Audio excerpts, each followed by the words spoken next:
Hello മച്ചമാരെ, welcome back to Mallu explainer. ഇന്ന് നമുക്ക് ഒരു അടിപൊളി ഇൻവെസ്റ്റിഗേഷൻ മൂവിയുടെ കഥ കേട്ടാലോ. അവസാനം നല്ല ട്വിസ്റ്റ് ഉണ്ട് കേട്ടോ. പക്ഷേ എപ്പോഴും കേൾക്കാറുള്ളത് പോലെ ഒരു സാധാരണ ഇൻവെസ്റ്റിഗേഷൻ മൂവി അല്ല ഇത്. കുറച്ച് വ്യത്യസ്തമായ ഒരു ഇൻവെസ്റ്റിഗേഷൻ സ്റ്റോറി തന്നെയാണ്. ഈ ലോകത്തിലെ ഏറ്റവും വലിയ പാപമായിട്ട് നിങ്ങൾ കാണുന്നത് എന്താണ് എന്നോട് ചോദിച്ചാൽ ഞാൻ പറയും അത് ചെറിയ കുട്ടികളെ അബ്യൂസ് ചെയ്യലാണ്. എന്നാൽ അതുപോലൊരുത്തൻ ഈ സിനിമയിലുണ്ട്. എന്നാൽ അത് ആരാണെന്ന് സിനിമയുടെ ആരംഭത്തിൽ തന്നെ നമുക്ക് കാണിച്ചു തരും. അങ്ങനെയാണെങ്കിൽ പിന്നെ എന്ത് ഇൻവെസ്റ്റിഗേഷൻ മൂവി? കൊലയാളിയെ ആദ്യം തന്നെ കാണിച്ചു കഴിഞ്ഞാൽ പിന്നീട് ഇൻവെസ്റ്റിഗേഷന്റെ ആവശ്യമില്ലല്ലോ എന്നായിരിക്കും നിങ്ങൾ ചിന്തിക്കുന്നത്. അവിടെയാണ് ഈ ഒരു സിനിമ വ്യത്യസ്തമാകുന്നത്. ഞാൻ നിങ്ങൾക്ക് ഉറപ്പു തരാം, ഈ സിനിമ എന്തായാലും നിങ്ങൾക്ക് നല്ലൊരു ഇൻവെസ്റ്റിഗേഷൻ അതുപോലെ തന്നെ നല്ലൊരു ത്രില്ലിംഗ് മൂഡും തന്നിരിക്കും. അതുപോലെ തന്നെ അടിപൊളിയായിട്ട് ഞാൻ നിങ്ങൾക്ക് പറഞ്ഞും തരാം കേട്ടോ. അപ്പൊ നേരെ നമ്മൾ ഈ ഒരു കഥയിലേക്ക് പോവാണ്, കഥയുടെ മായാ ലോകത്തിലേക്ക്. So again welcome back to Mallu explainer. സിനിമയുടെ ആരംഭത്തിൽ ഒരു അപ്പാർട്ട്മെന്റ് കാണിക്കുകയാണ്. അവിടെ രണ്ടാൾക്കാരുണ്ട്. ഒരാളുടെ പേര് ഫെർണാഡോ, അതുപോലെ തന്നെ രണ്ടാമത്തെ ആളുടെ പേര് ടിമോ. രണ്ടുപേരും കൂടെ കാര്യമായിട്ട് എന്തോ ഒരു സിനിമയാണോ അല്ലെങ്കിൽ വീഡിയോ ആണോ അങ്ങനെ എന്തോ ഒന്ന് കണ്ടുകൊണ്ടിരിക്കുകയാണ്. ആ നേരം രണ്ടുപേരും അങ്ങോട്ടും ഇങ്ങോട്ടും ഒരു വല്ലാത്ത രീതിയിലാണ് നോക്കുന്നത്. സാധാരണ ഒരു സിനിമ കാണുന്ന സമയത്ത് അവരുടെ മുഖഭാവം എല്ലാം ഇതുപോലെ മാറേണ്ട ആവശ്യമുണ്ടോ? അതെന്തുകൊണ്ടായിരിക്കുമെന്ന് നമുക്ക് മുന്നോട്ടേക്ക് പോകുമ്പോൾ മനസ്സിലാവും. എന്തായാലും ഇതിനുശേഷം ഇവർ രണ്ടുപേരും ആ ഒരു അപ്പാർട്ട്മെന്റ് വിട്ട് പുറത്തേക്ക് ഇറങ്ങുകയാണ്. ഒരു ചുവന്ന കാറിലാണ് പോകുന്നത്. വണ്ടി ഇപ്പോൾ ഓടിക്കുന്നത് ഫെർണാഡോയാണ്. തൊട്ടപ്പുറത്ത് തന്നെ ടിമോയും ഉണ്ട്. അങ്ങനെ രണ്ടുപേരും കൂടെ ആ റോഡരികിലൂടെ അങ്ങനെ പോകുന്ന സമയത്ത് 10 വയസ്സുള്ള ഒരു പെൺകുട്ടി ഒരു സൈക്കിൾ ചവിട്ടിക്കൊണ്ട് അതിലൂടെ അങ്ങനെ പോവാണ്. ആ പെൺകുട്ടിയെ കണ്ട പാട് തന്നെ ഫെർണാഡോ വണ്ടിയുടെ ബ്രേക്ക് ചവിട്ടുകയാണ്. പിന്നീട് ആ പെൺകുട്ടി ഏത് വഴിക്കാണോ പോകുന്നത് അവളുടെ പിന്നാലെ തന്നെ പോവാണ്. അപ്പൊ ആ ഒരു പെൺകുട്ടി ഇങ്ങനെ നോക്കുന്നുണ്ട്, ഇത് കുറെ നേരമായാലും എന്റെ പിന്നാലെ വരുന്നു. അതുപോലെ തന്നെ ഇവരിപ്പോൾ ഉള്ളത് ഒരു വയലിന്റെ ഭാഗത്താണ്. ഇപ്പൊ ഈ ഒരു പെൺകുട്ടിക്ക് പേടിയെ, അതുകൊണ്ട് തന്നെ സൈക്കിൾ അവിടെ ഇട്ട് അവൾ ഓടാൻ നോക്കുകയാണ്. അപ്പൊ തന്നെ ഫെർണാഡോ വണ്ടി നിർത്തി പുറത്തേക്ക് ഇറങ്ങി അവിടുന്ന് ഓടിച്ചെന്ന് ആ ഒരു പെൺകുട്ടിയെ പിടിച്ചുകൊണ്ടുപോയി ആ വയലുണ്ടല്ലോ അതിന്റെ ഉള്ളിൽ കൊണ്ടുപോയിട്ട് ക്രൂരമായിട്ട് തന്നെ ഉപദ്രവിക്കുകയാണ്, അതായത് റേപ്പ് ചെയ്യുകയാണ്. എന്നാൽ ഫെർണാഡോ ചെയ്യുന്ന ഈ ഒരു കാര്യം കണ്ട് അവന്റെ സുഹൃത്തായിട്ടുള്ള ടിമോ ആകെ ഷോക്കായി പോവാണ്. കുറച്ചുനേരം അനങ്ങാതെ തന്നെ അവൻ ആ ഒരു കാറിലിരിക്കുകയാണ്. പിന്നീട് എന്ത് സംഭവിച്ചു എന്ന് നോക്കാനായിട്ട് അങ്ങോട്ടേക്ക് ചെന്ന് നോക്കുമ്പോൾ ഫെർണാഡോ ആ ഒരു പെൺകുട്ടിയെ പൂർണ്ണമായിട്ടും അബ്യൂസ് ചെയ്ത് കഴിഞ്ഞായിരുന്നു. അതുപോലെ തന്നെ ആ ഒരു പെൺകുട്ടി ഭയങ്കരമായിട്ട് കരഞ്ഞുകൊണ്ടിരിക്കുക. അതിൽ ദേഷ്യം വന്ന ഫെർണാഡോ ഒരു കല്ലെടുത്ത് ആ ഒരു പെൺകുട്ടിയുടെ തലക്കടിച്ച് അവളെ കൊന്നു കളയുന്നുണ്ട്. ഒരു കൊല ചെയ്ത് കഴിഞ്ഞു, ഇനിയിപ്പോൾ അത് ഡിസ്പോസ് ചെയ്യണമല്ലോ. അതുകൊണ്ട് തന്നെ ആ ഒരു പെൺകുട്ടിയുടെ ബോഡി അവരുടെ ആ ഒരു കാറിന്റെ ഡിക്കിയിൽ കൊണ്ടിടുകയാണ്. അതുപോലെ സൈക്കിളും ബാഗും കൂടെ അവിടുത്തെ ആ ഒരു വയലിലേക്ക് വലിച്ചെറിയുന്നുണ്ട്. ഈ സമയത്ത് നിലത്ത് വെച്ച് നമ്മുടെ ടിമോ ഉണ്ടല്ലോ, അവൻ ആ ഒരു പെൺകുട്ടിയുടെ ഹെഡ്സെറ്റ് കിട്ടുന്നുണ്ട് കേട്ടോ. അത് കയ്യിലും പിടിച്ചോണാണ് അവൻ കാറിലേക്ക് കയറുന്നത്. അപ്പൊ കാറിൽ കയറിയ സമയത്താണ് ഫെർണാഡോ ആ ഹെഡ്സെറ്റ് ടിമോ പിടിച്ചിരിക്കുന്നത് കാണുന്നത്. ഇതെന്തിനാണ് ഇതെടുത്തോണ്ട് കാറിൽ കയറുന്നത്? അത് കളയെന്ന് പറയാണ്. അപ്പൊ തന്നെ ടിമോ അത് കളയുന്നുണ്ട് കേട്ടോ. ഈ ഹെഡ്സെറ്റിന്റെ കാര്യം നിങ്ങൾ ഓർത്ത് വെച്ചേക്ക്, മുന്നോട്ടേക്ക് പോകുമ്പോൾ ആവശ്യം വരും. പിന്നീട് അവർ അവിടുന്ന് പോവാണ്. അതുപോലെ തന്നെ ഇപ്പൊ കൊല്ലപ്പെട്ട ആ ഒരു കുട്ടിയെ നമുക്ക് തൽക്കാലം ഹെലേന എന്ന് വിളിക്കാം. മാത്രമല്ല ഇന്നേ ദിവസത്തെ ഡേറ്റ് 1986 ജൂലൈ 8 ആണ്. പിറ്റേ ദിവസം ആയപ്പോണ്ടല്ലോ ഈ ടീമോ ഫെർണാഡോയോട് പറയാതെ തന്നെ ഇവിടുന്ന് പോവാണ്. കാരണം അവന്റെ കൂടെ ഇനി നിന്നാൽ പണി കിട്ടുമെന്ന് അവന് മനസ്സിലായി. അങ്ങനെ ഈ സംഭവം കഴിഞ്ഞു. ഇപ്പൊ 23 വർഷമായിട്ടുണ്ട്. ഇപ്പൊ കാട്ടിലൂടെ ജോഗിങ് ചെയ്തു പോകുന്ന ഒരു ലേഡിയെ കാണിക്കുകയാണ്. അവരുടെ പേര് കാതറിൻ ആണ്. ഇപ്പൊ കാതറിൻ ആ ഒരു ജോഗിങ് ചെയ്തുകൊണ്ടിരിക്കുന്ന സമയത്ത് ഒരു വയലിന്റെ ഭാഗത്തേക്ക് വന്ന് നിൽക്കുകയാണ്. അവിടെ തന്നെ ഒരു കുരിശുണ്ടായിരുന്നു. അതിന് മുന്നിലായിട്ട് കുറച്ച് പൂക്കൾ വെക്കുകയാണ്. ഈ കാതറിൻ മറ്റാരുമല്ല, സിനിമയുടെ ആരംഭത്തിൽ കൊല്ലപ്പെട്ട ആ ഒരു പെൺകുട്ടി ഉണ്ടല്ലോ ഹെലേന, അവളുടെ അമ്മയാണ് ഈ ഒരു കാതറിൻ. അവളുടെ ഓർമ്മയ്ക്കായിട്ട് എല്ലാ വർഷവും ഇവിടെ ഒരു പൂ കൊണ്ടുവന്ന് വെക്കാറുണ്ട് കാതറിൻ. കാരണം ഇന്ന് ഹെലന്റെ ഓർമ്മ ദിവസമാണ്. ഇന്നത്തെ ഡേറ്റും ജൂലൈ 8 ആണ്. ഇതേ നേരം തന്നെ ആ നാട്ടിലെ മറ്റൊരു ഫാമിലിയെ കാണിക്കുകയാണ് കേട്ടോ. അവിടെ ഒരു അച്ഛനും അമ്മയുണ്ട്. അവർക്കൊരു മകളുണ്ട്. മകളുടെ പേര് ലൂസിയ എന്നാണ്. ലൂസിയുടെ അച്ഛനാണെങ്കിൽ ഭയങ്കര ദേഷ്യമാണ്. എപ്പോഴും അവളിങ്ങനെ വഴക്ക് പറഞ്ഞുകൊണ്ടിരിക്കും. ഈ സമയത്ത് തന്നെ എന്തോ കാര്യം പറഞ്ഞാൽ അവർ അങ്ങോട്ടും ഇങ്ങോട്ടും വഴക്കാം. ഇതെല്ലാം കേട്ടി ആകെ ദേഷ്യം പിടിച്ച് ലൂസിയ പറയണത് നിങ്ങൾ എന്താന്ന് വെച്ച് ഇവിടെ ചെയ്തോ, ഞാൻ പോകാന്ന് പറഞ്ഞിട്ട് അവളുടെ സൈക്കിൾ എടുത്തുകൊണ്ട് അവള് പോവാണ്. ആ നേരത്താണ് ലൂസി അവളുടെ കൂട്ടുകാരി വിളിക്കുന്നത്. എടി ഇന്ന് രാത്രി മറ്റേ ഒരു സ്ഥലം ഉണ്ടല്ലോ അങ്ങോട്ടേക്ക് വരണം, നല്ലൊരു അടിപൊളി പാർട്ടി ഉണ്ട് എന്ന് പറയണം. എന്തായാലും ഞാൻ വരുമെന്ന് ലൂസിയ പറയുന്നുണ്ട്. അങ്ങനെ വൈകുന്നേരമായി. ഇപ്പൊ ഒരു റിട്ടയർഡ് പോലീസുകാരനായിട്ടുള്ള മൈക്കിളിന്റെ വീട്ടിൽ ഒരു പാർട്ടി നടന്നുകൊണ്ടിരിക്കുകയാണ്. ആ പാർട്ടിയിലേക്ക് മറ്റൊരു പോലീസുകാരൻ വന്നിട്ടുണ്ട്, ഡേവിഡ് ജോൺ. പക്ഷെ ആളെ കണ്ടാൽ അറിയാം എന്തോ ഒരു ദുഃഖം അയാളുടെ മുഖത്തുണ്ട്. അതിനൊരു കാരണമുണ്ട്. ഒരു 5-6 മാസം മുന്നേ അദ്ദേഹത്തിന്റെ ഭാര്യ ക്യാൻസർ വന്ന് മരണപ്പെട്ടായിരുന്നു. ഇപ്പോഴും അതിന്റെ ആ ഒരു ഷോക്കിൽ നിന്നും ഡേവിഡ് ജോൺ പുറത്തേക്ക് വന്നിട്ടില്ല. എന്തായാലും ഇപ്പൊ ആ ഒരു പാർട്ടിയിലേക്ക് വരികയാണ്. ഇതേ സമയത്ത് തന്നെ കൂട്ടുകാരികൾ പറഞ്ഞ ആ ഒരു സ്ഥലത്തേക്ക് ലൂസിയെ പോയിട്ടുണ്ട്. എന്നാൽ അവിടെ എത്തിയ ലൂസി അവരെ വിളിച്ചു നോക്കുമ്പോൾ ആരും ഫോൺ എടുക്കുന്നില്ല. കുറെ നേരം അവൾ കാത്തു നിന്നു. പിന്നെയും കുറെ വട്ടം വിളിച്ചു നോക്കി, അവരാരും ഫോൺ എടുക്കുന്നില്ല. അവൾക്കാകെ ദേഷ്യം വന്നു. പോകരുത്, നിങ്ങളുടെ ഒരു പാർട്ടിയും തേങ്ങാക്കൊലയും. അവള് പിന്നീട് സൈക്കിൾ എടുത്തുകൊണ്ട് നേരെ വീട്ടിലേക്ക് പോവാണ്. എന്നാൽ സമയം അല്പം വൈകിയായിരുന്നു. ഇരുട്ട് മൂടി തുടങ്ങിയിട്ടുണ്ട്. ഇതിനുശേഷം കാണിക്കുന്നത് മൈക്കിൾ എന്ന് പറഞ്ഞ ഒരു റിട്ടയർഡ് പോലീസ് ഓഫീസർ ഉണ്ടല്ലോ, അദ്ദേഹത്തിന്റെ വീട്ടിലെ ആ ഒരു പാർട്ടിയാണ്. മൈക്കിളിന് ഭയങ്കര ബന്ധപ്പെട്ട ഒരാൾ തന്നെയാണ് ഈ പോലീസുകാരനായിട്ടുള്ള ഡേവിഡ് ജോൺ. ഇപ്പൊ ഡേവിഡ് ജോണിനോട് കുറച്ച് പേഴ്സണൽ ആയിട്ട് തന്നെ മൈക്കിൾ സംസാരിക്കുന്നുണ്ട്. അതായത് എന്റെ ഈ ഒരു പോലീസ് ലൈഫിൽ ഒരു കേസിന്റെ പിന്നാലെ പോയിട്ട് എനിക്ക് അതൊന്നും തെളിയിക്കാൻ കഴിഞ്ഞില്ല. അതിന്റെ ആ ഒരു വിഷമത്തിലാണ് ശരിക്കും ഞാൻ റിട്ടയർഡ് ആയത് തന്നെ. കൃത്യമായിട്ട് പറയുകയാണെങ്കിൽ ഇന്നേക്ക് 23 വർഷമായി ആ സംഭവം നടന്നിട്ട്. അതായത് തുടക്കത്തിൽ നമ്മൾ കണ്ട ഹെലേനയുടെ ആ ഒരു റേപ്പ് ആൻഡ് മർഡർ കേസ് ഉണ്ടല്ലോ, അത് അന്വേഷിക്കുന്നത് മൈക്കിളാണ്. പക്ഷെ മൈക്കിളിന് ആരാണ് കുറ്റവാളി എന്ന് കണ്ടുപിടിക്കാൻ പറ്റിയിട്ടില്ല. എന്നാൽ ചില തെളിവുകൾ മൈക്കിളിന് കിട്ടിയിട്ടുണ്ടായിരുന്നു. ഈ കാര്യങ്ങളെല്ലാം മൈക്കിൾ ഡേവിഡ് ജോണിനോട് പറയുന്നുണ്ട്. അതായത് ആ സംഭവം നടക്കുന്ന സമയത്ത് അവിടെ ഒരു കുട്ടി ഉണ്ടായിരുന്നു. അവൻ അവിടെ ഒരു ചുവന്ന കാറ് കണ്ടിട്ടുണ്ട്. അതുപോലെ തന്നെ ആ കാറിന്റെ ഉള്ളിലുണ്ടായിരുന്ന ഒരാൾ അയാളുടെ കയ്യിലുണ്ടായിരുന്ന ഹെഡ്സെറ്റ് പുറത്തേക്ക് വലിച്ചെറിയുന്നതും ആ കുട്ടി കണ്ടിട്ടുണ്ട്. പിന്നെ ആ ഒരു സംഭവത്തിന് ശേഷം ആ പെൺകുട്ടി, അതായത് ഹെലനയുടെ ബോഡി കിട്ടിയത് ഒരാഴ്ചയ്ക്ക് ശേഷമാണ്. അതും കുറച്ചപ്പുറത്തുണ്ടായിരുന്ന ഒരു തടാകത്തിൽ നിന്നും. കുറെ ഈ ഒരു കേസിന്റെ പിന്നാലെ പോയെങ്കിലും മൈക്കിളിന് ഇതുവരെയായിട്ടും അതിനെക്കുറിച്ച് കൂടുതലായിട്ടൊന്നും കണ്ടുപിടിക്കാൻ കഴിയുന്നില്ല. അതുപോലെ തന്നെ മൈക്കിൾ മറ്റൊരു കാര്യം പറയാണ്, ഡേവിഡ് ഇന്നത്തെ ദിവസത്തിന് ഒരു പ്രത്യേകതയുണ്ട്. ഈ ദിവസം തന്നെയാണ് ഹെലേനയെ അന്ന് ഇതുപോലെ കാണാതായത്. അതായത്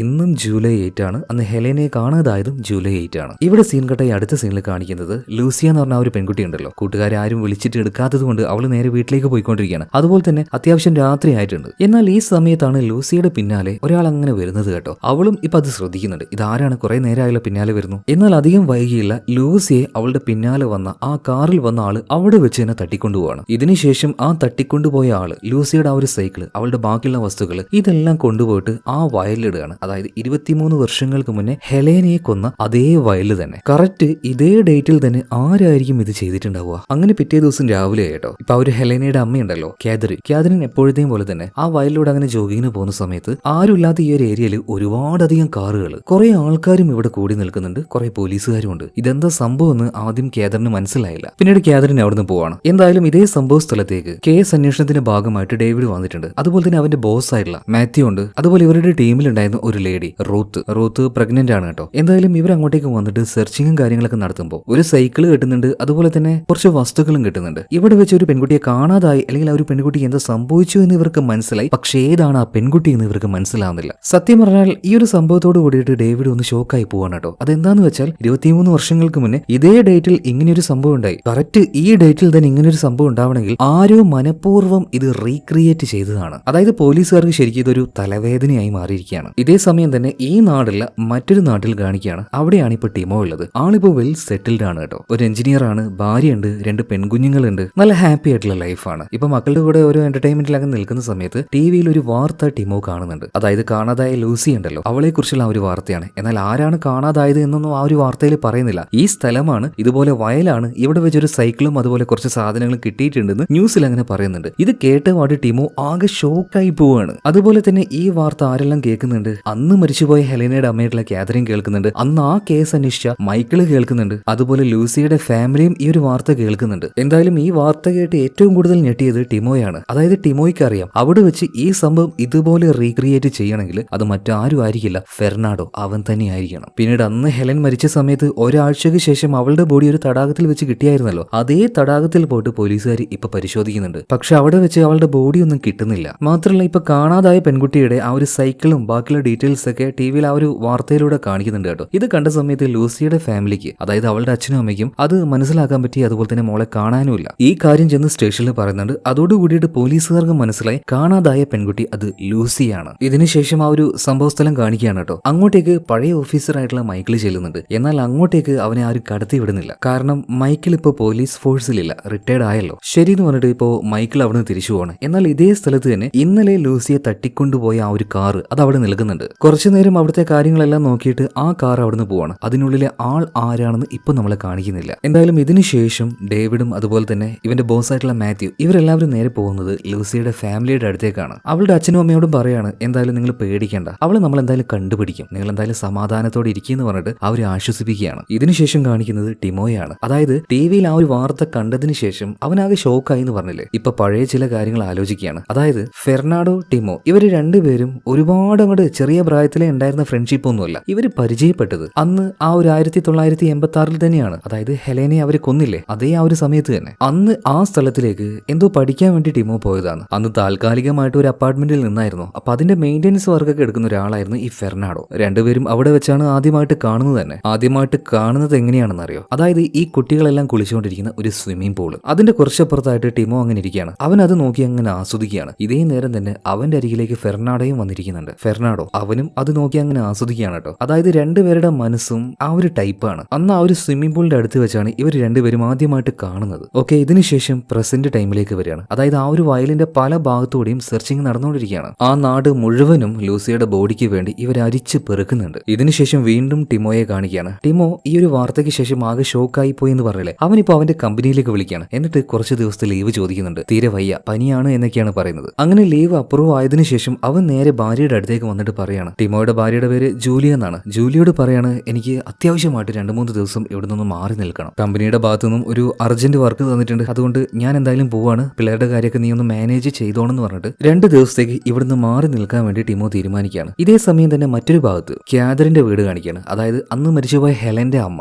അവരെ കാണാനായിട്ട് പണ്ട് ആ ഒരു കേസ് അന്വേഷിച്ചിരുന്ന മൈക്കിൾ വന്നിരിക്കുകയാണ്. മൈക്കിൾ പിന്നീട് ക്യാതറിനോട് കാര്യങ്ങളൊക്കെ പറയുന്നുണ്ട്. ക്യാതറിൻ വാർത്തയെല്ലാം കേട്ടിട്ടുണ്ടാവുമല്ലോ, അന്ന് ഹെലേനയ്ക്ക് എന്താണ് സംഭവിച്ചത് അതുപോലെ തന്നെയാണ് ഇപ്പോൾ ലൂസിയ എന്ന് പറഞ്ഞ ഒരു പെൺകുട്ടിക്ക് സംഭവിച്ചിരിക്കുന്നത്. എനിക്ക് തോന്നുന്നത് ആ സെയിം കൊലയാളി തന്നെയാണ്. അവൻ കാര്യമായിട്ട് എന്തോ ഒന്ന് പ്ലാൻ ചെയ്യുന്നുണ്ട്. ഇവരെല്ലാവരും ആ ഒരു പെൺകുട്ടിയെ കിട്ടുമെന്ന് കരുതിയിട്ട് ആ പെൺകുട്ടിയെ തേടിക്കൊണ്ടിരിക്കുകയാണ്. പക്ഷേ റിയാലിറ്റി അത് മറ്റൊന്നാണ്. എന്തായാലും അവള് മരണപ്പെട്ടിട്ടുണ്ടാവും. പോലീസുകാരെല്ലാവരും ആ ഒരു പെൺകുട്ടിയെ തേടി പോകുന്ന സമയത്ത് ആ കൊലയാളിക്ക് രക്ഷപ്പെടാനുള്ള സമയമാണ് കിട്ടുന്നത്. ക്യാതറിനോട് ഈ കാര്യങ്ങളൊക്കെ മൈക്കിൾ ഷെയർ ചെയ്യണം. അപ്പൊ ക്യാതറിൻ പറയണം, നമുക്ക് എന്തെങ്കിലും ഒരു വഴി കണ്ടുപിടിക്കാം. ഇതേ നേരം തന്നെ അങ്ങോട്ടേക്ക് ഇപ്പൊ നിലവിൽ ഈ കേസ് അന്വേഷിക്കുന്ന ഡേവിഡ് വരുന്നുണ്ട്. ഡേവിഡിനെ കണ്ട സമയത്ത് തന്നെ മൈക്കിൾ പറയണ, ഒരു കാര്യം ചെയ്യ്, നീ എന്തായാലും ക്യാതറിനോട് സംസാരിക്കുന്നു പറഞ്ഞിട്ട് മൈക്കിൾ അവിടുന്ന് പോവാണ്. പിന്നീട് ക്യാതറിന്റെ വീട്ടിന്റെ ഉള്ളിലേക്ക് ഡേവിഡ് വരുന്നുണ്ട്. ചുറ്റും നോക്കിയ സമയത്ത് ക്യാതറിൻ ഓക്കെയാണ്. അതായത് മകളായിട്ടുള്ള ഹെലൻ മരിച്ചു പോയിട്ടും അവർ വലിയ കുഴപ്പമൊന്നുമില്ലാതെ ജീവിക്കുന്നുണ്ട്. ഇത് കണ്ട് ഡേവിഡ് ചോദിക്കുകയാണ്, നിങ്ങൾക്ക് എങ്ങനെയാണ് ഇങ്ങനെ ജീവിക്കാൻ കഴിയുന്നത്? എന്റെ ഭാര്യ മരിച്ചുപോയി, അവൾ ഇല്ലാത്ത ആ ഒരു സമയമൊക്കെ എന്നെ കൊണ്ട് താങ്ങാൻ കഴിയുന്നില്ല. എന്തായാലും ക്യാതറിൻ, നിങ്ങളുടെ ഈ ഒരു മനഃശക്തി ഞാൻ സമ്മതിച്ചിരിക്കുന്നു. അതുപോലെ ഞാൻ നിങ്ങൾക്കൊരു വാക്ക് തരികയാണ്. നിങ്ങളുടെ മകളെ കൊന്ന ആൾ തന്നെയാണ് ഇപ്പൊ ലൂസിയെ കൊന്നിരിക്കുന്നത്. അയാളെ ഞാൻ എന്തായാലും കണ്ടുപിടിച്ചിരിക്കും. ഇതിനുശേഷം കാണിക്കുന്നത് ടിമോയാണ്. അവൻ വീട്ടിലും അതുപോലെ തന്നെ കമ്പനിയിലും നുണ പറഞ്ഞപ്പോൾ നേരെ വന്നിരിക്കുന്നത് ഈ നാട്ടിലേക്കാണ്. എന്നിട്ട് ഫെർണാഡോ താമസിക്കുന്ന അപ്പാർട്ട്മെന്റ് ഉണ്ടല്ലോ, അതിന്റെ പുറത്ത് അവൻ അറിയാതെ തന്നെ കാറിൽ ഇരുന്നുകൊണ്ട് ആ അപ്പാർട്ട്മെന്റ് അങ്ങനെ വാച്ച് ചെയ്തുകൊണ്ടിരിക്കുകയാണ്. ടിമോയുടെ ഉള്ളിൽ മറ്റെന്തൊക്കെയോ ചില ലക്ഷ്യങ്ങളുണ്ട് കേട്ടോ. ഇതേ സമയത്ത് തന്നെ നമ്മുടെ റിട്ടയർഡ് ഓഫീസർ ആയിട്ടുള്ള മൈക്കിൾ കേസ് ഇപ്പോൾ അന്വേഷിക്കുന്ന ഡേവിഡിനെ കാണാനായിട്ട് പോയിരിക്കുകയാണ്. അറിയാലോ, രണ്ടുപേരും നല്ല സുഹൃത്തുക്കളാണ്. ഇപ്പൊ മൈക്കിൾ ഡേവിഡിനോട് പറയുന്നത്, എടാ നീ നിന്റെ ബോസ് പറയുന്നത്, അതായത് മാക്തി പറയുന്ന എല്ലാ കാര്യങ്ങളും ഇങ്ങനെ തൊണ്ട തൊടാതെ വിഴുങ്ങാൻ നിൽക്കരുത്. ഞാൻ എന്റെ എക്സ്പീരിയൻസ് കൊണ്ട് പറയാണ്, നിങ്ങൾ ആ ഒരു പെൺകുട്ടിയെ തേടിയിട്ട് കാര്യമില്ല. 99% ആ ഒരു പെൺകുട്ടി മരണപ്പെട്ടിട്ടുണ്ടാവാനാണ് സാധ്യത. ആ ഒരു പെൺകുട്ടിയെ തേടുന്ന സമയത്ത് ആ ഒരു കില്ലർക്ക് രക്ഷപ്പെടാനുള്ള സമയമാണ് നിങ്ങൾ കൊടുക്കുന്നത്. എത്രയും പെട്ടെന്ന് തന്നെ നിങ്ങൾ ആ ഒരു കില്ലറെ കണ്ടുപിടിക്കാൻ നോക്ക്. മാത്രമല്ല, ഈ കേസ് ഞാൻ അന്വേഷിക്കുന്ന സമയത്ത് ഒരു റെഡ് കാർ, അതിനെക്കുറിച്ചുള്ള ഒരു വിവരം എനിക്ക് കിട്ടിയായിരുന്നു. അന്നത്തെ കാലത്ത് ഈ നാട്ടിൽ റെഡ് കാർ ഉപയോഗിച്ച എല്ലാവരുടെയും ലിസ്റ്റ് ഞാൻ എടുത്തിട്ടുണ്ടായിരുന്നു. എന്നാൽ അതിനപ്പുറം ആരാണ് ആ ഒരു കൊലയാളി എന്ന് കണ്ടുപിടിക്കാനായിട്ട് എന്നെ കൊണ്ട് പറ്റിയില്ല. ഇപ്പൊ ആ ഒരു ലിസ്റ്റ് ഞാൻ നിനക്ക് തരികയാണ്. ഇതിൽ അവന്റെ പേരുണ്ട്, പക്ഷെ ആരാണെന്ന് എനിക്കറിയില്ല. അവനെ നീ കണ്ടുപിടിക്കണം, ആ ചെകുത്താനിട്ട് നീ പണിയണമെന്ന് പറയണം. ഇതിനുശേഷം വീണ്ടും ടിമോയെ കാണിക്കുകയാണ്. ടിമോ കാറിൽ നിന്ന് ഇറങ്ങാതെ തന്നെ ഫെർണാഡോയെ വാച്ച് ചെയ്യാനായിട്ട് പ്ലാൻ ചെയ്തിട്ടുണ്ട്. ഈ സമയത്ത് വീണ്ടും മറ്റൊരു ഫ്ലാഷ് ബാക്ക് കാണിക്കുകയാണ്. അതായത് അന്ന് ആ ഒരു സ്വിമ്മിംഗ് പൂളിന്റെ അവിടെ വെച്ച് ഫെർണാഡോ ടിമോ രണ്ടുപേരും കണ്ടു, അവർ ഫ്രണ്ട്സ് ആയി. ഇപ്പൊ ഫെർണാഡോയുടെ അപ്പാർട്ട്മെന്റിൽ ടിമോ പോയിട്ട് ഇരിക്കുകയാണ് കേട്ടോ. അപ്പൊ ടിമോയുടെ ഓരോ കാര്യങ്ങളൊക്കെ ചോദിക്കുന്നുണ്ട്, നിനക്ക് ആ ഒരു പെണ്ണിനെ ഇഷ്ടമായല്ലേ? ഏത് പെണ്ണ് എന്നൊക്കെ അറിയാത്തതുപോലെ ടിമോ അഭിനയിക്കുമ്പോൾ ഫെർണാഡോ പറയണം, നീ വെറുതെ അഭിനയിക്കാനും നിൽക്കണ്ട, നിന്റെ ആ നോട്ടം കണ്ടപ്പോഴേ മനസ്സിലായി നീ ഏത് ടൈപ്പ് ആളാണെന്ന്. എന്നാൽ പെട്ടെന്ന് തന്നെ ടിമോ അവിടുന്ന് എഴുന്നേറ്റ് പോകാൻ നിൽക്കുമ്പോൾ ഫെർണാഡോ പറയണം, എന്റെ കയ്യിലൊരു വീഡിയോ ഉണ്ട്, അതും ചെറിയ പെൺകുട്ടിയുടേതാണ്. എന്നാൽ അതൊന്നും മൈൻഡ് ആക്കാതെ ടിമോ അവിടെ നിന്ന് ഇറങ്ങി പോയാട്ടോ. എന്നാൽ പോയ ടിമോ അതുപോലെ തന്നെ തിരിച്ചു വരികയാണ്. സോ ആളെ കാണാൻ പാവമാണെങ്കിലും ആളുടെ ഉള്ളിലെ ഒരു ദുഷിച്ച മനസ്സുണ്ട്. അങ്ങനെ ആ രണ്ടുപേരും കൂടിയിരുന്ന് ആ ചെറിയ പെൺകുട്ടിയുടെ ആ വീഡിയോ കാണുകയാണ് കേട്ടോ. അതിലുള്ള പെൺകുട്ടിയുടെ പേര് ഞാൻ ഒന്ന് പറയാണ്, നിങ്ങൾ അതൊന്ന് ഓർത്തു വെച്ചോ, കരോളിൻ. ആ കഥാപാത്രത്തെ ഓർത്തിരിക്കാൻ വേണ്ടി ഞാൻ കൊടുത്തൊരു പേരാണ് കേട്ടോ. എന്തായാലും ആ പെൺകുട്ടിയുടെ പേര് കരോളിൻ. സോ പിന്നീട് ആ ഒരു വീഡിയോ ഇവർ രണ്ടുപേരും ഇരുന്ന് കാണുകയാണ്. ഇതാണ് സിനിമയുടെ ആരംഭത്തിൽ നമ്മൾ കണ്ടത്. അതുകൊണ്ടാണ് രണ്ടുപേരുടെയും മുഖം ഒരു വല്ലാത്ത രീതിയിൽ ഉണ്ടായിരുന്നത്. പിന്നീട് അത് കണ്ടു കഴിഞ്ഞതിന് ശേഷമാണ് രണ്ടുപേരും പുറത്തേക്ക് ഇറങ്ങുന്നതും ഫെർണാഡോ ഹെലനെ ഉപദ്രവിച്ച് കൊല്ലുന്നതും. ഫ്ലാഷ് ബാക്ക് കഴിഞ്ഞു, ഇപ്പൊ പ്രസന്റിൽ കാണിക്കുകയാണ്. അതായത് ലൂസിയുടെ ആ ഒരു ഫാമിലി അവള് വരും, തിരിച്ചു വരും എന്നുള്ള ആ ഒരു പ്രതീക്ഷയിൽ വളരെ സങ്കടത്തിലിരിക്കുകയാണ്. അതേ നേരം തന്നെ ഈ കേസ് അന്വേഷിക്കുന്ന ടീമിലുണ്ടായിരുന്ന ലേഡി പോലീസ് ഉണ്ടല്ലോ, റൂത്ത്, ആള് പ്രഗ്നന്റും കൂടിയാണ് കേട്ടോ. എന്നാൽ അവരുടെ ആരോഗ്യം പോലും നോക്കാതെയാണ് കേസ് അന്വേഷണത്തിന്റെ ഭാഗമായിട്ട് അവരോരോ കാര്യങ്ങൾ കണ്ടുപിടിക്കുന്നത്. അതായത് റൂത്ത് പുതിയൊരു കാര്യം കണ്ടുപിടിച്ചിരിക്കുകയാണ്. 1986 ഹെലനെ കാണാതായില്ലേ, അതിന് 4 വർഷങ്ങൾക്ക് മുന്നേ മറ്റൊരു പെൺകുട്ടിയെ കാണാതായിട്ടുണ്ട്. കരോളിൻ എന്നാണ് അവളുടെ പേര്. അവളെ കാണാതായ സമയത്തും അവിടെ ഒരു റെഡ് കാർ ഉണ്ടായിരുന്നു എന്ന് റിപ്പോർട്ട് ചെയ്തിട്ടുണ്ട്. അതുപോലെ ഹെലനെ കാണാതായ സമയത്തും അവിടെ ഒരു റെഡ് കാർ ഉണ്ടായിട്ടുണ്ട്. പിന്നെ ഇപ്പൊ നടന്ന ലൂസിയ, അവളുടെ ആ ഒരു കേസിലും ഒരുപാട് സമാനതകൾ അന്ന് നടന്ന ആ ഒരു കേസുമായിട്ടുണ്ട്. അതായത് ഈ 3 കേസും കമ്പയർ ചെയ്ത് നോക്കുകയാണെങ്കിൽ ഒരാൾ തന്നെ ആയിരിക്കണം ആ ഒരു കൊലയാളി. അതുകൊണ്ട് തന്നെ 1982 ചുവന്ന കാർ ഈ ഭാഗത്ത് ഉപയോഗിച്ച ആൾക്കാരുടെ ലിസ്റ്റ് ഞാൻ എടുത്തിട്ടുണ്ട്. അതേ സമയത്ത് തന്നെ ഡേവിഡ് പറയാണ് 1986 ചുവന്ന കാർ ഉപയോഗിച്ച ആൾക്കാരുടെ ലിസ്റ്റ് എന്റെ കയ്യിലുണ്ട്. അപ്പൊ ഈ 2 ലിസ്റ്റും കമ്പയർ ചെയ്ത് ഒരു അന്വേഷണം നടത്തലായിരിക്കും ഏറ്റവും നല്ലത്. എന്നാൽ മണ്ടനായിട്ടുള്ള അവന്റെ ബോസ് മാത്യു ഇതിലൊന്നും അത്ര കാര്യമാക്കി എടുക്കുന്നില്ല. അയാൾക്ക് ബോസ് എന്ന ആ ഒരു സ്ഥാനം മാത്രമേ ഉള്ളൂ, കാര്യങ്ങളെ മനസ്സിലാക്കാനുള്ള ബുദ്ധിശേഷിയൊന്നും ഇല്ല തോന്നുന്നു. അതുപോലെ തന്നെ 1982 കാണാതായി എന്ന് പറഞ്ഞ ഒരു പെൺകുട്ടി ഉണ്ടല്ലോ, കരോളിൻ. ആ കരോളിന്റെ വീഡിയോ ആണ് ചെറുപ്പക്കാരായിരുന്ന ഫെർണാഡോയും അതുപോലെ തന്നെ ടിമോയും അന്ന് അവരുടെ അപ്പാർട്ട്മെന്റിൽ വെച്ച് കണ്ടുകൊണ്ടിരുന്നത്. സോ ഒരു കാര്യം ഇവിടെ വെച്ച് നമുക്ക് കൺഫേം ആയി, കരോളിൻ അവളെയും തട്ടിക്കൊണ്ടുപോയി കൊന്നു കൊന്നത് ആര് തന്നെയാണ്? ഫെർണാണ്ടോ തന്നെയാണ്. ഇതിനുശേഷം ടിമോയെ കാണിക്കുകയാണ്. ടിമോ കുറെ നേരം ഫെർണാണ്ടോയെ ഇരുന്ന് വാച്ച് ചെയ്യായിരുന്നല്ലോ. ഇതിനുശേഷം നേരെ അവനെ കാണാനായിട്ട് അവന്റെ അടുത്തേക്ക് എത്തി. പെട്ടെന്ന് ടിമോയെ കണ്ട സമയത്ത് ഫെർണാണ്ടോ ഒന്ന് ഞെട്ടിപ്പോവാണ്. കാരണം കുറെ വർഷങ്ങൾക്ക് ശേഷമാണ് ടിമോയെ ഫെർണാണ്ടോ കാണുന്നത്. അപ്പൊ അതിന്റെ ആ ഒരു അത്ഭുതം എല്ലാം അവന്റെ മുഖത്തുണ്ട് കേട്ടോ. എത്ര നാളായിട്ട് നിന്നെ കണ്ടിട്ട്, നീ എവിടെയായിരുന്നു? എടാ, നിന്നെ ഒന്ന് കിട്ടാൻ വേണ്ടി ഞാൻ എത്ര അന്വേഷിച്ചായിരുന്നു അറിയോ? നീ എന്തായാലും ഉള്ളിലേക്ക് വാ, എനിക്ക് കുറെ സംസാരിക്കാനുണ്ട് എന്ന് പറയാണ്. എന്നാൽ അത്ര ഫ്രണ്ട്ലി ആയിട്ടല്ല ഫെർണാണ്ടോയുടെ കൂടെ ഇപ്പോൾ ടിമോ നിൽക്കുന്നത് കേട്ടോ. ഉള്ളിലേക്ക് പോയ ഫെർണാണ്ടോ ഒരുപാട് കാര്യങ്ങൾ ചോദിക്കുന്നുണ്ട്. എന്നാൽ അതിനൊന്നും മറുപടി പറയാതെ കുറെ നേരം ടിമോ അങ്ങനെ മിണ്ടാതിരുന്നിട്ട് കുറച്ച് കഴിഞ്ഞിട്ട് ചോദിക്കുകയാണ്, എന്തിനാണ് നീ അത് ചെയ്തത്? കഴിഞ്ഞ ദിവസം കാണാതായ ലൂസിയ, അവളെ തട്ടിക്കൊണ്ടുപോയതും കൊന്നതും നീയല്ലേ എന്ന് ടിമോ ചോദിക്കുമ്പോൾ ഫെർണാണ്ടോ പറയണം, ടിമോ നീ എന്താ ഈ പറയുന്നത്? എനിക്കൊരു അബദ്ധം പറ്റിയിട്ടുണ്ട്, ശരിയാണ്. പക്ഷേ അന്ന് എന്റെ പ്രായം കൂടെ നീ ആലോചിക്കണം. ബുദ്ധിയില്ലാത്ത പ്രായത്തിൽ എന്തോന്ന് പറ്റിപ്പോയെന്ന് കരുതിയിട്ട് എപ്പോഴും അങ്ങനെ ചെയ്യോടാ. എന്തായാലും കുറെ നാൾ കഴിഞ്ഞ് വന്നല്ലേ, നമുക്ക് എന്തായാലും ഒന്ന് കൂടണം. അതുപോലെ തന്നെ എന്താണ് നിന്റെ ഫാമിലിയുടെ അവസ്ഥ? ഭാര്യയും കുഞ്ഞുങ്ങളൊക്കെ എങ്ങനെ ഇരിക്കുന്നു? എന്നാൽ ഫെർണാണ്ടോ ഒരുപാട് കാര്യങ്ങൾ ചോദിക്കുന്നുണ്ടെങ്കിലും അതിനൊന്നും അവൻ മറുപടി പറയുന്നില്ല. പിന്നീട് ടിമോ പോകാൻ നിൽക്കുമ്പോൾ ഫെർണാണ്ടോ പറയണ, എന്തായാലും നീ പോയല്ലേ, ഒരു സാധനം തരാന്ന് പറഞ്ഞിട്ട് അവിടെ ഉണ്ടായിരുന്ന ഒരു ഡിസ്ക് എടുത്ത് ടിമോയ്ക്ക് കൊടുക്കുകയാണ്. നമ്മളന്ന് ആദ്യമായിട്ട് മീറ്റ് ചെയ്തപ്പോൾ ഒരു പെൺകുട്ടിയുടെ വീഡിയോ കണ്ടായിരുന്നില്ലേ, കാരോളിന്റെ വീഡിയോ, ആ ഡിസ്കാണിത്, ഇത് നീ കയ്യിൽ വെച്ചോന്ന് പറയണം. എന്നാൽ ഈ നാറി അതും മേടിച്ച് അവിടുന്ന് പോവുകയാണ് കേട്ടോ. പിന്നീട് അവനിപ്പോ നിലവിൽ താമസിക്കുന്ന റൂമിൽ കൊണ്ടുപോയിട്ട് ആ ഡിസ്ക് ഇട്ട് കാണുകയാണ്. അതായത് ഇവൻ ആൾ കാണാനൊരു പാവമാണെങ്കിലും അവന്റെ ഈ ഒരു വൃത്തികെട്ട ശീലം അത് ഉപേക്ഷിക്കാൻ മാത്രം അവൻ തയ്യാറല്ല. ഓക്കെ, കുറെ ആളുകൾ പോൺ വാച്ച് ചെയ്യുന്നുണ്ട്, പക്ഷെ അതൊരു ഭീകര ക്രിമിനൽ കുറ്റമൊന്നുമല്ല. പക്ഷെ ഈ സംഭവം അത് ഭയങ്കര കുറ്റമാണ്. കാരണം അവൻ കാണുന്നത് ഒരു കുട്ടിയുടെ വീഡിയോ ആണ്. ഇതിനുശേഷം സ്റ്റേഷനിൽ കാണിക്കുകയാണ്. ഇപ്പൊ ടിവിയിൽ എന്തോ ഒരു പ്രോഗ്രാം പോകുന്നുണ്ട്. ആ പ്രോഗ്രാം കണ്ട് ഡേവിഡും അതുപോലെ തന്നെ മാത്യു ഇവരൊക്കെ ആകെ ടെൻഷൻ അടിച്ച് ഒരു പരുവായി നിൽക്കുന്നുണ്ട്. കാരണം ആ ടിവിയിൽ നടക്കുന്നത് ഒരു ഇന്റർവ്യൂ ആണ്. ഇന്റർവ്യൂ നടത്തുന്നത് ഹെലന ഉണ്ടല്ലോ, അവളുടെ അമ്മയായിട്ടുള്ള കാതറിനെയും അതുപോലെ തന്നെ അന്ന് ആ കേസ് അന്വേഷിച്ചിരുന്ന മൈക്കിൾ എന്ന ഒരു പോലീസുകാരനെയാണ്. മൈക്കിൾ വന്നിട്ട് ഇന്റർവ്യൂവിൽ പറയുന്നത് ഇപ്പൊ കേസ് അന്വേഷിക്കുന്ന പോലീസുകാർ ഒരു റോങ് ഡയറക്ഷനിലാണ് പോകുന്നത്. അതായത് നിലവിൽ ആ ഒരു പെൺകുട്ടി കൊല്ലപ്പെട്ടിട്ടുണ്ടാവാനുള്ള സാധ്യത വളരെ കൂടുതലാണ്. ഇപ്പൊ ആ ഒരു പെൺകുട്ടിയെ ജീവനോടെ കണ്ടുപിടിക്കാം എന്ന് പറഞ്ഞിട്ട് ആ പെൺകുട്ടിയുടെ പിന്നാലെ പോയാൽ കൊലയാളിയെ കണ്ടുപിടിക്കാൻ കഴിയില്ല. കാര്യങ്ങൾ പച്ചയ്ക്ക് തന്നെ മൈക്കിൾ ടിവിയിലൂടെ പറയുന്നുണ്ട് കേട്ടോ. അപ്പൊ ഈ ഒരു കാര്യം കണ്ട് ആകെ ടെൻഷനായി കരഞ്ഞു വിളിച്ചുകൊണ്ട് ലൂസിയുടെ അച്ഛൻ അങ്ങോട്ടേക്ക് വന്ന് സ്റ്റേഷനിൽ വെച്ച് ബഹളം ഉണ്ടാക്കുകയാണ്. എന്നാൽ ഒരു വിധത്തിലാണ് ഡേവിഡ് ഇപ്പോൾ ലൂസിയുടെ അച്ഛനോട് കാര്യങ്ങൾ പറഞ്ഞ് മനസ്സിലാക്കിക്കുന്നത്. അങ്ങനെ പിറ്റേ ദിവസം ആയിട്ടുണ്ട്. അന്ന് രാവിലെ തന്നെ ടിമോ അവന്റെ കാർ എടുത്തുകൊണ്ട് പോലീസ് സ്റ്റേഷന്റെ മുന്നിലേക്ക് വന്ന് നിൽക്കുകയാണ്. ആളാകെ കരഞ്ഞതുപോലെ ഉണ്ട് കേട്ടോ. എന്തോ വല്ലാത്തൊരു ദുഃഖവും ടെൻഷനൊക്കെ അവന്റെ മുഖത്തുണ്ട്. സ്റ്റേഷനിലേക്ക് പോകാനായിട്ട് അവൻ കാറിന്റെ ആ ഒരു ഡോർ തുറക്കുന്നുണ്ട്, പക്ഷേ അത് അതുപോലെ തന്നെ അടക്കുകയാണ്. ഇതേ നേരം തന്നെ സ്റ്റേഷന്റെ പുറത്തേക്ക് വന്ന ഡേവിഡ് ഈ ഒരു കാര്യം കാണുന്നുണ്ട്. അതായത് ഏതോ ഒരാള് ആ ഒരു വെള്ളക്കാറിൽ വന്ന് ഡോറ് തുറന്നു, പക്ഷെ പെട്ടെന്ന് തന്നെ അടച്ചു. ജസ്റ്റ് ഡേവിഡ് അതൊന്ന് ശ്രദ്ധിച്ചു എന്നേ ഉള്ളൂ കേട്ടോ. പിന്നീട് അത് വലിയ കാര്യമാക്കാതെ അവിടുന്ന് പോവാണ്. എന്നാലും എന്തിനായിരിക്കും ടിമോ ഇപ്പൊ സ്റ്റേഷനിലേക്ക് കയറാൻ നോക്കിയത്? എന്തായാലും അതിനുശേഷം അവിടെ കയറാതെ തന്നെ അവൻ നേരെ പോകുന്നത് ഹെലേനയുടെ അമ്മയുണ്ടല്ലോ, കാതറിൻ, അവരുടെ വീട്ടിലേക്കാണ്. വീടിന്റെ വാതിൽ തട്ടിയ സമയത്ത് കാതറിൻ വാതിൽ വന്ന് തുറക്കുന്നുണ്ട്. പിന്നീട് അവരോട് നല്ല മാന്യമായിട്ട് തന്നെ സംസാരിക്കണം. മാഡം, ഈ ഭാഗത്ത് എവിടെയെങ്കിലും ഒരു വീടുണ്ടാവോ? അതിനെക്കുറിച്ചൊന്ന് സംസാരിക്കാനായിട്ട്. ഓക്കെ, ഉള്ളിലേക്ക് വാ, നമുക്ക് സംസാരിക്കാന്ന് പറഞ്ഞിട്ട് കാതറിൻ ഇപ്പോൾ ടിമോയും കൂട്ടിയിട്ട് ഉള്ളിലേക്ക് പോകണം. അല്ല, നിങ്ങൾക്ക് എന്തിനാണ് ഇവിടെ ഒരു വീട്? അത് പിന്നെ ഞാനും എന്റെ ഫാമിലിയും കൂടെ ഇങ്ങോട്ടേക്ക് താമസം മാറാന്ന് വിചാരിക്കണം. അപ്പൊ നിങ്ങളുടെ പരിചയത്തിൽ ആരെങ്കിലും ഉണ്ടെങ്കിൽ എനിക്കൊന്ന് പറഞ്ഞു തരണം എന്ന് പറയണം. ഓക്കെ, ഞാൻ എന്തായാലും പറയാന്ന് പറയണം. ഇതിനിടയിൽ ടിമോ അവിടെ ഈ കാതറിന്റെ മകൾ ഹെലേനയുടെ ഫോട്ടോ കാണുന്നുണ്ട്. അത് കണ്ടിട്ട് ഒന്നും അറിയാത്തതുപോലെ ഇതാരാന്ന് ചോദിക്കുകയാണ്. അപ്പൊ കാതറിൻ പറയണം, ഇതെന്റെ മോളാണ്. ആ, മോളിപ്പോ എന്താ ചെയ്യുന്നത്? പഠിക്കുകയാണെന്ന് ചോദിക്കുമ്പോൾ ഇല്ല, അവള് മരിച്ചു പോയി എന്ന് പറയണം. ഇത് കേട്ടപാട് തന്നെ ടിമോ, അയ്യോ സോറി കേട്ടോ, എനിക്ക് അറിയില്ലായിരുന്നു. ആ പഴയ കാര്യം നിങ്ങളെ ഓർമ്മിപ്പിച്ച് ഞാൻ വിഷമിപ്പിച്ചോ, ക്ഷമിക്കണം എന്ന് പറയണം. ഏയ് അതൊന്നും കുഴപ്പമില്ല എന്ന് കാതറിനും പറയണം. എന്തായാലും മേഡം, ഞാൻ എന്റെ വിസിറ്റിംഗ് കാർഡ് നിങ്ങൾക്ക് തരികയാണ്. ഇവിടെ എവിടെയെങ്കിലും ഒരു വീടോ കാര്യങ്ങളോ ഉണ്ടെങ്കിൽ എന്നൊന്ന് വിളിച്ചാൽ മതി എന്ന് പറഞ്ഞിട്ട് പെട്ടെന്ന് തന്നെ ടിമോ അവിടുന്ന് പോവാണ്. എന്നാൽ ടിമോ പോയപാട് തന്നെ കാതറിന് ചില സംശയങ്ങൾ.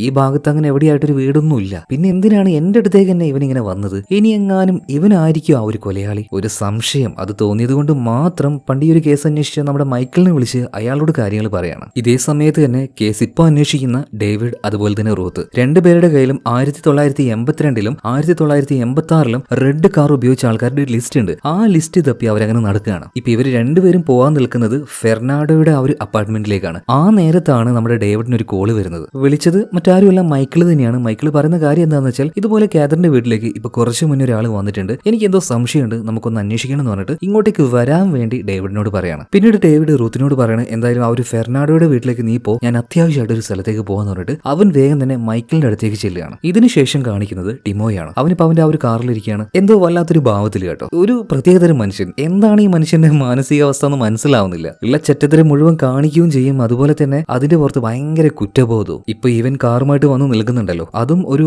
തടാകത്തിനരികിലാണ്. കുറച്ച് വർഷങ്ങൾക്ക് മുന്നേ കൊല്ലപ്പെട്ട ഹെലേന, അവളുടെ ബോഡിയും ഇതേ തടാകത്തിൽ തന്നെയാണ് അന്ന് ഫെർണാണ്ടോ കൊണ്ടിട്ടായിരുന്നത്. എന്തായാലും കാറിനിരിക്കുന്ന സമയത്ത് ടിമോയെ ഒരുപാട് തവണ അവന്റെ ഭാര്യ ജൂലി വിളിച്ചോണ്ടേയിരിക്കുന്നുണ്ട്. എന്നാൽ ഇപ്പോഴാണ് ടിമോ കോൾ അറ്റൻഡ് ചെയ്തത്. ഫോൺ എടുത്ത പാട് തന്നെ ജൂലിയെ പൂരെ തെറിയാണ്. എത്ര നേരമായിടോ നിങ്ങൾ വിളിക്കുന്നത്? നിന്ന് നിങ്ങൾ എവിടെ പോയി ചത്ത് കിടക്കുക, ഞാൻ ഇവിടെ എത്ര ടെൻഷൻ അടിച്ചിരിക്കുന്നതെന്ന് നിങ്ങൾക്ക് അറിയോ? ഇതെല്ലാം കേട്ടപ്പോൾ വളരെ ശാന്തമായിട്ട് തന്നെ ടിമോ പറയണേ, എനിക്ക് കുറച്ചധികം ജോലി ഉണ്ടായിരുന്നു, അതുകൊണ്ടാണ് ഫോൺ എടുക്കാൻ പറ്റാത്തത്. ഇതേ നേരം തന്നെ ടിമോയുടെ വീട്ടിലേക്ക് ആരോ വന്ന് കോണിംഗ് ബെൽ അടിക്കുന്നുണ്ട്. ജൂലി ഇപ്പൊ പറയണ, ടിമോ ഞാൻ പിന്നെ വിളിക്കാം, ആരോ വന്നിട്ടുണ്ട്, ഒന്ന് നോക്കട്ടെ എന്ന് പറഞ്ഞിട്ട് അവള് നേരെ അത് ആരാണെന്ന് നോക്കാൻ പോവാണ്. അവിടെ വന്നത് മറ്റാരുമല്ല, ഡേവിഡും അതുപോലെ തന്നെ നമ്മുടെ മൈക്കിളും ആയിരുന്നു. ഇപ്പൊ ജൂലിയോട് അവർ പറയണ ചില കാര്യങ്ങൾ അറിയാനുണ്ട്, ഞങ്ങളൊന്ന് ഉള്ളിലേക്ക് വന്നോട്ടെ എന്ന് ചോദിക്കുകയാണ്. ഓക്കെ എന്ന് പറയണം. ഇതേ സമയത്തിന് മറ്റൊരു ഭാഗത്ത് ഫെർണാഡോ അവന്റെ അപ്പാർട്ട്മെന്റിലേക്ക് ആ കാറിന്റെ ഡീറ്റെയിൽ അന്വേഷിക്കാനായിട്ട് റൂത്ത് വന്നിരിക്കുകയാണ്. എന്നാൽ അവർക്കറിയില്ലല്ലോ അവൾ പിരിക്കുന്നത് യഥാർത്ഥ കൊലയാളിയുടെ മുന്നിലാണെന്ന്. എന്തായാലും റൂത്ത് ഇപ്പൊ എല്ലാവരോടും ചോദിക്കുന്നത് പോലെ, സാറേ നിങ്ങൾക്ക് കുറച്ച് വർഷങ്ങൾക്ക് മുന്നേ ഒരു ചുവന്ന കാർ ഉണ്ടായിരുന്നില്ലേ, അതിനെക്കുറിച്ചുള്ള ഒരു ഡീറ്റെയിൽ പറയുമെന്ന് ചോദിക്കുകയാണ്. ഇപ്പൊ ഫെർണാഡോ പറയുന്നത്,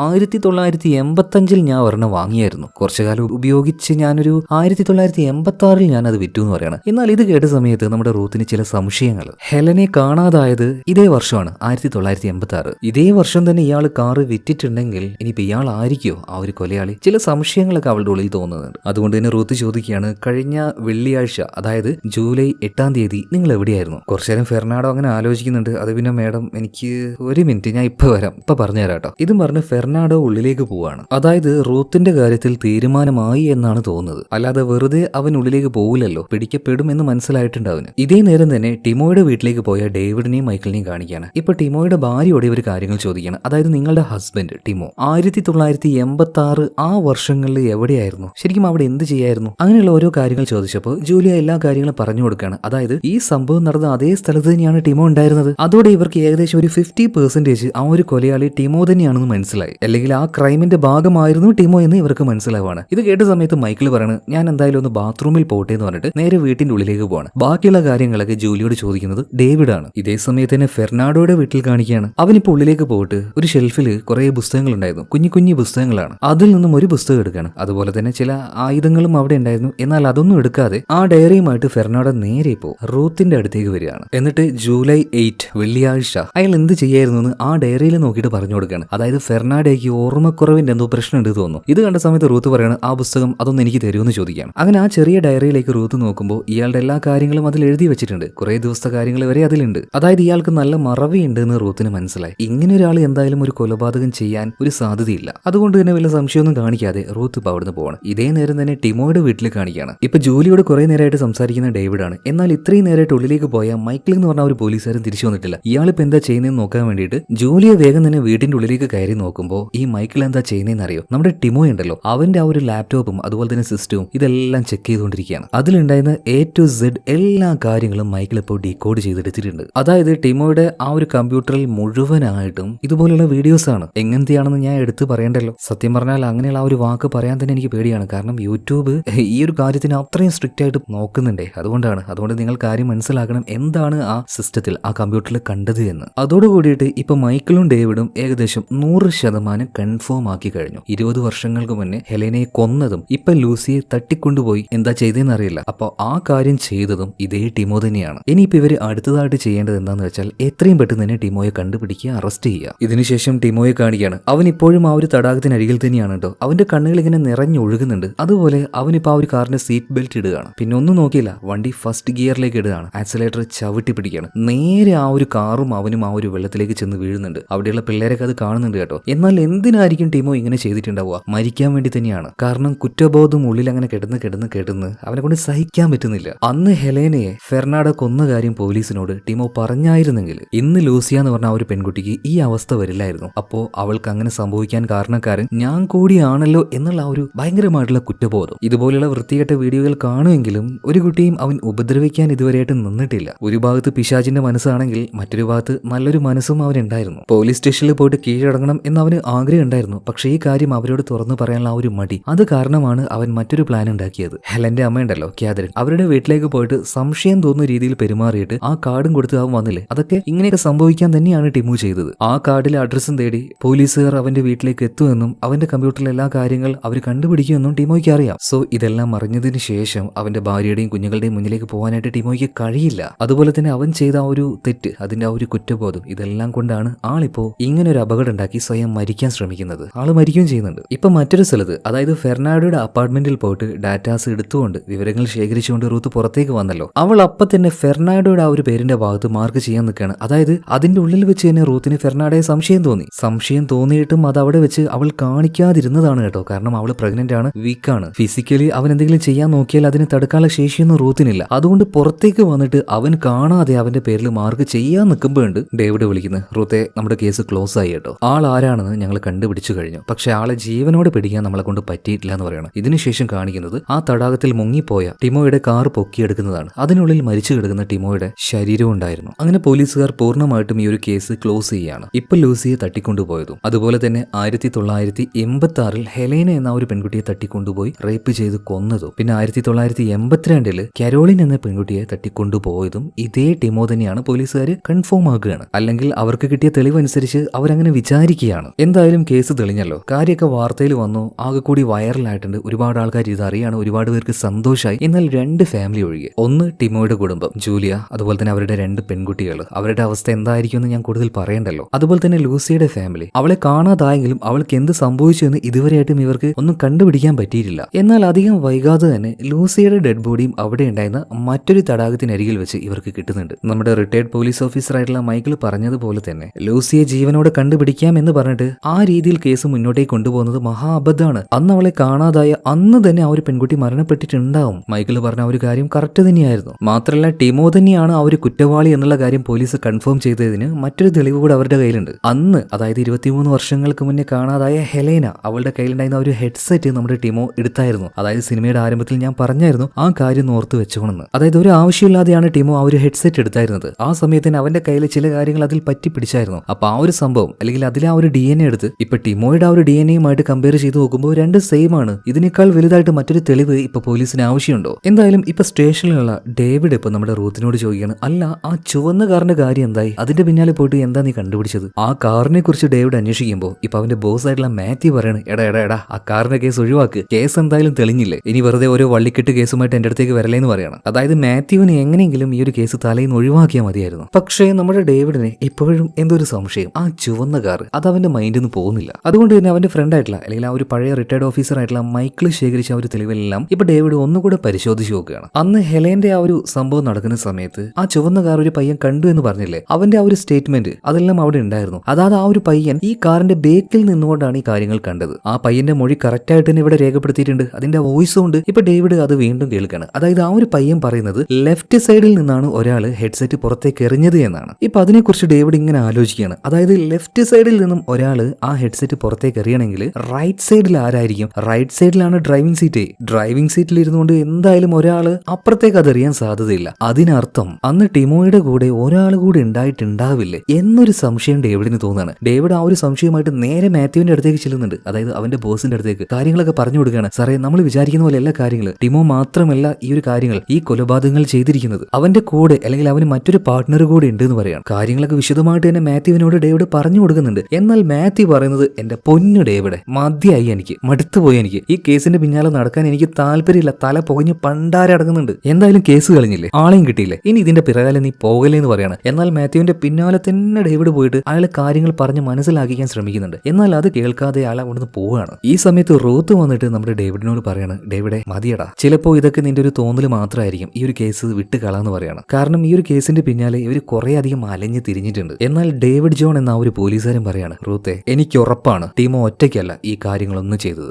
അവന്റെ കൂടെ മറ്റാരോ ഒരാളുണ്ട്, ഉറപ്പായിട്ട് ഞാൻ അവനെ പൊക്കിയിരിക്കുന്നു പറയാണ്. ഈ ഡേവിഡിന്റെ വാക്കിൽ അല്ലെങ്കിൽ ആ പറയുന്നതിൽ തന്നെ അത്രക്കൊരു ആത്മവിശ്വാസം ഉണ്ടായിരുന്നു. എന്നാൽ ഇതെല്ലാം അവിടെ നിൽക്കട്ടെ. 1982 കരോളിൻ ആ ഒരു പെൺകുട്ടിയെ കൊന്നത് ഫെർണാഡോ തന്നെയാണ്. പിന്നീട് 1986 ഹെലേനയെ ആ വയലിൽ കൊണ്ടുപോയിട്ട് കൊന്നതും ഈ ഫെർണാഡോ തന്നെയാണ്. അന്ന് അവന്റെ കൂടെ ടിമോ ഉണ്ടായിരുന്നു. പക്ഷേ ഇപ്പൊ ലൂസിയ അവളെ തട്ടിക്കൊണ്ടുപോയി കൊന്നത് അതാരാണ്? അതിപ്പോഴും നമുക്ക് മനസ്സിലായിട്ടില്ലല്ലോ. ആരായിരിക്കും ലൂസിയെ തട്ടിക്കൊണ്ടുപോയിട്ടുണ്ടാവുക? എന്തായാലും അന്ന് രാത്രി, അതായത് ജൂലൈ 8 രാത്രിയിൽ ലൂസിയെ തട്ടിക്കൊണ്ടുപോയ ആ കാർ തന്നെ ഇപ്പൊ നമ്മളെ കാണിക്കുകയാണ്. അത് നേരെ പോകുന്നത് ഒരു അപ്പാർട്ട്മെന്റിന്റെ കാർ പാർക്കിങ്ങിലേക്കാണ്. ഇതേ അപ്പാർട്ട്മെന്റിൽ തന്നെയാണ് ഫെർണാഡോ താമസിക്കുന്നത്. എന്നാൽ ഇപ്പൊ കൊണ്ടുവന്ന ആ ഒരു കാറ് അവന്റെ കാറല്ല. എന്നാൽ ആ കാറിൽ നിന്നും പുറത്തേക്ക് ഇറങ്ങുന്നത് മറ്റാരുമല്ല, അത് ഫെർണാഡോ തന്നെയാണ്. എന്നിട്ട് ആ കാറിന്റെ ചാവിയുമായിട്ട് അവൻ നേരെ അതേ അപ്പാർട്ട്മെന്റിൽ താമസിക്കുന്ന ഒരു മുത്തശ്ശിയുടെ അടുത്തേക്ക് വരികയാണ്. ആ മുത്തശ്ശിയുടെ കയ്യിൽ ചാവി കൊടുക്കുന്നുണ്ട്. അപ്പൊ ആ ഒരു മുത്തശ്ശി ചോദിക്കുന്നുണ്ട്, അല്ല ഫെർണാഡോ, നീ ഇടക്കിടക്ക് എന്റെ കയ്യിൽ നിന്നും ഈ കാറ് മേടിച്ച് കൊണ്ടുപോകുന്നുണ്ടല്ലോ, എന്താ പരിപാടി ചോദിക്കുമ്പോൾ അതൊന്നുമില്ല മുത്തശ്ശി, എന്റെ കാറിന് ചെറിയൊരു കംപ്ലൈന്റ്, അതുകൊണ്ടാ.